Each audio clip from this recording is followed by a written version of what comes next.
YouTube has seen the coming and goings of many a group collaboration, but none of them quite as chaotic a story as Cow Chop. That's a lot that you put in there! A terrified little girl. A girl who knows nothing but pain. Though if you look at the channel today, it only acts as a turbulent time capsule of, wow, that was stupid. 19 total members. Where are they all now? A story that begins and ends with a couch. Okay, now don't let that catchy music fool you. There are a few YouTube groups in recent memory that were quite as abusive and damaging to personal property as Cow Chop. Wait, there's still more! There's still more! Stop! We got more! We got more! From punching holes through walls, lighting things on fire, or blowing things up in the basement. Yeah. You could say these cats had 9 lives. One by one, all of them spent. Though was their endeavor a failure from the start? Now, you know, in the beginning, Cow Chop wasn't even a thing. In fact, its founding members were part of another group of misfit kids, the Creatures. For 5 years, this group would create some of the most epic gamer moments in history. Does anyone else remember Minecraft Treetopia?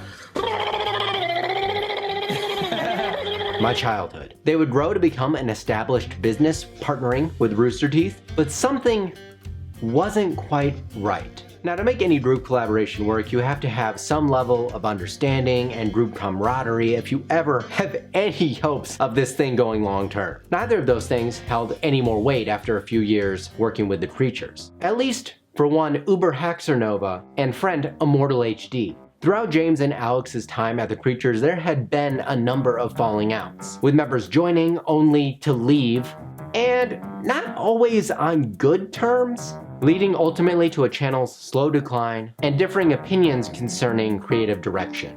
One of many turning points that would ultimately be the giant iceberg that hit this Titanic's journey across the YouTube sea.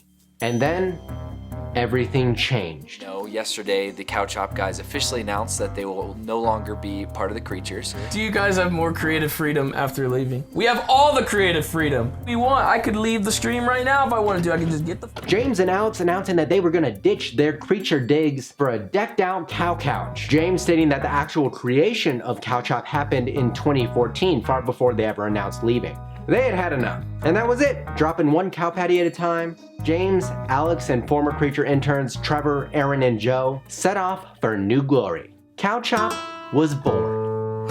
Okay, but why Cow Chop? Well, the name Cow Chop actually comes from the term couch co-op. Cow Chop, you know, cow chop.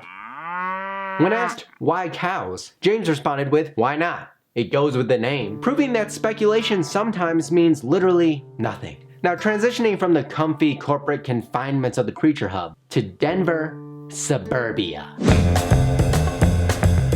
Probably the most nostalgic era of Cow Chop's relatively short existence, the house honestly was a diamond in the rough. Content-wise, I mean, otherwise it was a piece of shit. Though off to a fresh start, it wasn't always roses and rainbows for the new herd. For one, you got 4 dudes working together in close quarters. It's incredibly unsanitary. Hey! Hey!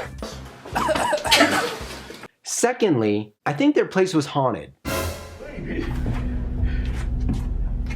Oh no! I often wonder if the house really was a social experiment to see what happens when you put that much destructive energy into one contained environment.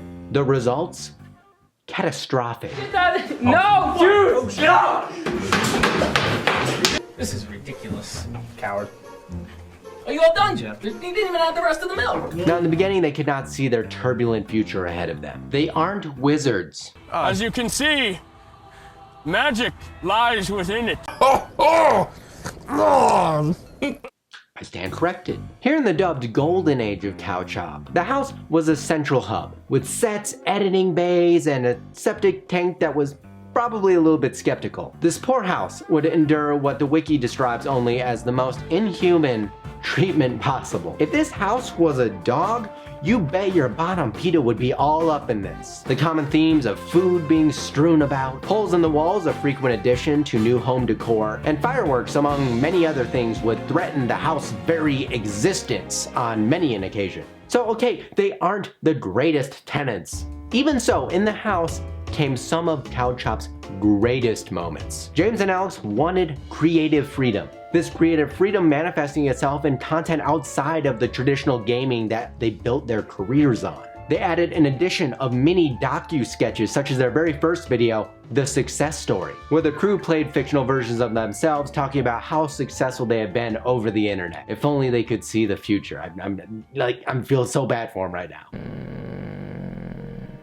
Though gaming was still a featured part of the channel, but they didn't do it in the usual sense. See, it needed some extra milk. Welcome to Pit People. Their intro skits became legendary. Who could forget their Heavy Rain parody? This investigation has taken a toll on me. The murders, and the recent disappearance of children has been stressful. Oh, and what about Dark Souls, where they would eventually introduce as an on-camera regular father figure but actually terrible influence, Brett pseudonym Hundar. Brett also being the co-owner and executive producer, the man that also did all the mundane behind-the-scenes business inquiries for the group. He was also another destructive addition, but we'll get to that later. And this was only the beginning. You know, the rise of CouchChop came at an interesting time here on the history of YouTube. It was sort of the calm before the storm. Pre-apocalypse, but within the same time where they were planning all these different policy changes and eventually would hurt many a creator. This foreshadow will become extremely important later on in the story. I mean, do you think this could be monetized today? It covers my nose!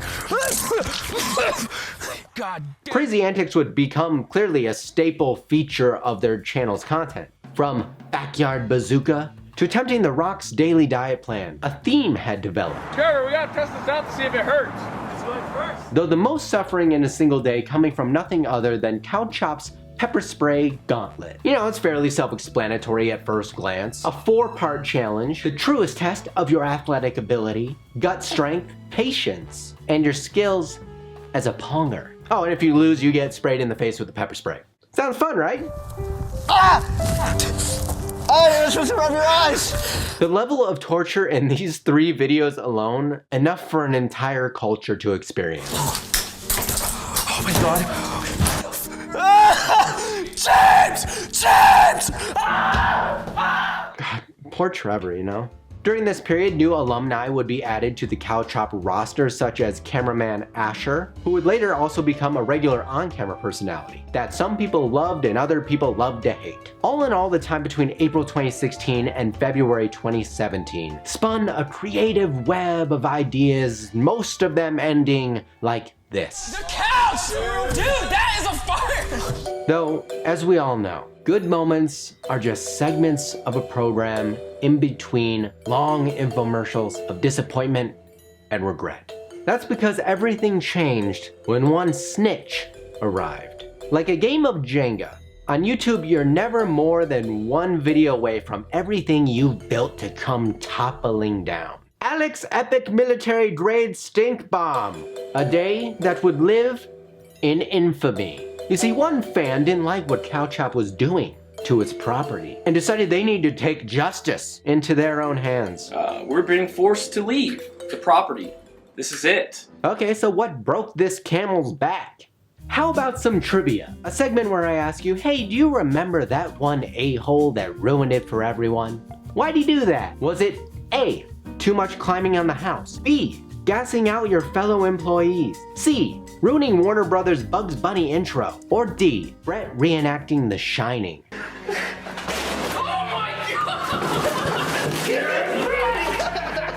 Put your answers in the comment below. Now, not much is known about this aptly named C-word. Why they became C-word. Maybe it's genetic. A little over a week ago, somebody, I guess, decided to snitch and take it upon themselves and send one of our videos, property managers, and explain how we're doing illegal activities here in the house and we're also causing massive property damage. And boy, they did not like what they saw. But in their eyes, particularly this destruction of the door by Barrett was kind of the breaking point. So what did they do? They forced Cowchop out, evicted. Though later the snitch would contact Aleks in an email apologizing for what he had done. Was too late, okay? You ruined it. You ruined it for everyone. Cowchop was now in a bit of a pickle. Virtually homeless, a cow without its pasture. Trevor living on the streets. The crew had to make do with what they had. Their own personal property. Or I should say, James' personal property, which he loved. Hey. How's it going, man? But this group wasn't finished, not by a long shot, because they bought a barn. Now, a non-permanent solution, the crew somehow got a barn basically to give James some space and to put all their crap. This, though, would ultimately be a launching point for their goal of getting to LA. Looking back, the barn may not have been the best idea. Moving in during the tail end of winter, I mean, at least it was heated. Wait, no, it wasn't. Which living in Colorado can be a bit of a problem. Also, setting up equipment, they couldn't really do that, which minimized greatly the variety of content they could make at this temporary space. But hey, I mean, it used to be a meth lab, right? Nope. Sorry, that's still bad. On top of all of that, in the midst of Cowchop trying to raise funds to get out of this barn and move to LA, one of their longtime members, Aron, decided to leave the group. Because he didn't want to move, though Aleks later revealing that he may have been let go. Little did Cowchop know that this very thing was soon going to become a new theme for the channel going forward. Where's Aron now? We'll get to that later. Though even with these unexpected changes, 2 members were added to the herd. Stan the fish and Jarrell, the intern. Which is kind of insane because I can't imagine any of these people taking care of a pet. And then it happened. With new vigor in their hearts, the crew moved to the place where dreamers go, and there they stay dreaming. LA, baby. The sky was the limit. Only problem, cows can't fly. Wait, what about Stan? What are we gonna do with Stan while we move? We could put him in a river. I think he'll die there. Now, I know what you're thinking. Don't worry. They left Stan in the hands of Jarrell. Alone.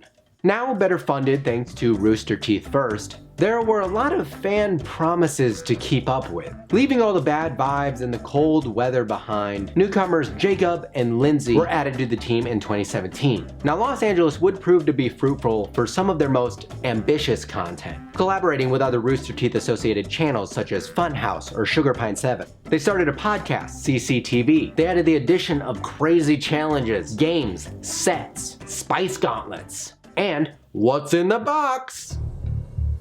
Stop, dude. I'm afraid. I still can't get over that. Over their time here, each video became more and more professional in content quality. But behind the scenes, the channel had also been struggling. Trying to make this huge transition in the midst of an adpocalypse, it's hard to keep up when you have a staff. This began to be a weight on the group's back, one that would only get heavier. But it wasn't just monetary challenges. Remember when I mentioned Aron's departure wouldn't be the last? Not too long after the move to LA, Joe, longtime member and friend, decided that he wanted to leave the group and pursue his own creative endeavors. This left a dent in the aptly named Cowmobile, one that would only grow. Then in early 2018, Anna... Wait, who's Anna? Oh, there she is! Oh, and then there she wasn't. A larger blow would come later when fan favorite Trevor would announce a vacation. Only thing is, with vacations, they usually end. This one didn't. Now, with 3 main cast members gone, the group had some big shoes to fill. Not an easy task. Later on, 2 more people would join, Alek and Abby. Abby leaving soon after her internship had ended, and Alek becoming a regular on the channel. But then, sadly, Asher, and boy, really not happy to get his nipples pierced, would end up getting canned. From what I can only assume after doing my research is being a lazy employee. So the company was in a rough patch. In more ways than one. Demonetization issues rising. People leaving. Did they have to stop their crazy antics to adjust to the new times? Hell no! Eventually the group was earning enough through online support to do pretty much whatever they really wanted to do. And they would still attempt new feats at idiocracy. One moment coming when James actually had to go to the hospital because of this. I like how based on their relationship with James, their first initial reaction to him being in pain is like, oh, it's nothing. This injury resulting in James actually having to take a short leave of absence from the channel. Lacking presence that little did we know we would soon have to become used to. You've read the title of this video, then you already kind of know coming in that it's not good news. Big surprise to everyone watching. But today is a day where we have to say goodbye to our friend James. A shock to most of the fans, including me. Jacob even calling this departure of his a betrayal. But for the rest of the members, seemingly a long time coming. James making this decision mostly due to mental health considerations and not wanting to constantly be under the public eye for the destruction and chaos that the channel had brought to his life. In my mind, this may have been the final nail in the coffin. Underneath all this fun and camaraderie, clearly there had been a development of some scuffs in this horribly abused Cow Couch's lining. The day before James' announcement, the channel reaching its peak in subscriber count, though there had already been a considerable decline in monthly subs and views. It would soon be announced after that 2019 would indeed be the last year for Cow Chop. 19 total cast and crew throughout their tenure on the internet. An eerily similar demise to that of the creatures from which they came. But listen, their stories don't end here. This is just another beginning. What happened to the 19 surviving members? Aron, who was the first to leave, has kept a pretty low profile on the internet. Though if you go to his Twitter, you can see he remains fairly active, even tweeting to others in the group. As of today, he can potentially be found doing laundry over at Aleks' place. The lovable Joe would move back to Colorado and end up finishing his degree, and he's also kept in touch with longtime friend James. Oh, and he's a dad now. As for Jarrell, who you may not even remember, hell, I don't even know who that is. Not much is known about this mysterious man, other than, yeah, he was there. Is Stan still with him? We may never know.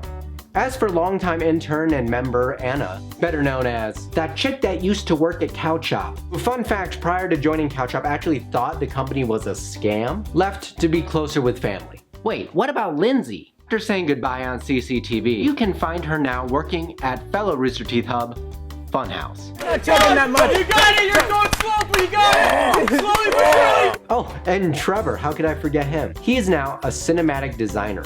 And after seemingly being fired, Asher can be found posting an inordinate amount of dog pictures on his Twitter. I guess it truly is man's best friend. But what about the two, James and Aleks? James, founding member, can be found regularly streaming on Twitch and recently moved to Oregon, though not really keeping in close touch with the other members of the group. Brett stating, if it hadn't been for Twitter, they would not have known he moved. But look, it wasn't all doom and gloom here for the rest of the members of Cow Chop. Some of them would go on to create their own group channels, notably Jacob, Garrett, Alec, and Audrey, starting the channel Off Canny, though the online pressure seeming to be a little bit too much for Alec, who eventually left the internet altogether.